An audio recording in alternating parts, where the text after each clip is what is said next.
Laura e Claudio Sandrovi, 47 anni lei, 78 lui, sindaci entrambi, neoeletti. Laura è sindaco di Pagnacco, Claudio di Montenars.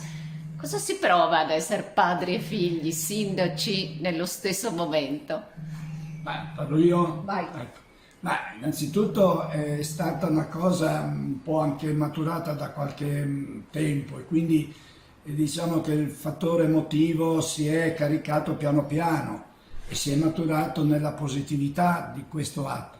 È chiaro che è un'emozione che non avrei mai immaginato di provare, perché un padre, anche seppur vede che la figlia prende qualche iniziativa politica, diciamo politica non partitica, politica per andare a dare una mano al paese, ma mai più pensava in 2 anni di diventare sindaco. Dove avete atteso il risultato degli scrutini?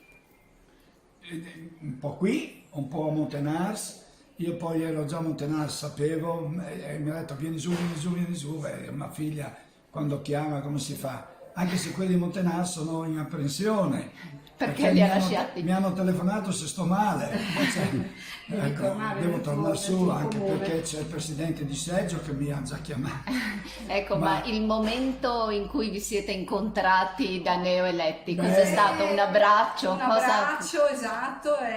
Lui è stato, prima di tutti lui già lo sapeva, oggi mattina alla messa di San Antonio che abbiamo partecipato alle festività, sono andata a congratularmi direttamente, poi ho aspettato con ansia con lui e poi sono venuta giù. Quindi da adesso in poi Montenars e Pagnacco continueranno a collaborare inevitabilmente. Siamo un po' distanti a livello logisticamente di territorio. Abbiamo già una cosa in comune, perché noi abbiamo i roccoli a Montenars e lì anche Pagnacco, Esatto, e quindi dobbiamo cominciare a parlare. Sì. Perché io ho intenzione di fare una bella cosa, perché i roccoli per me sono dei monumenti nel bosco, lei non li ha nel bosco ma è nella piana, però già l'UNESCO è venuta a indagare. E qual è il consiglio più prezioso che le ha dato suo papà?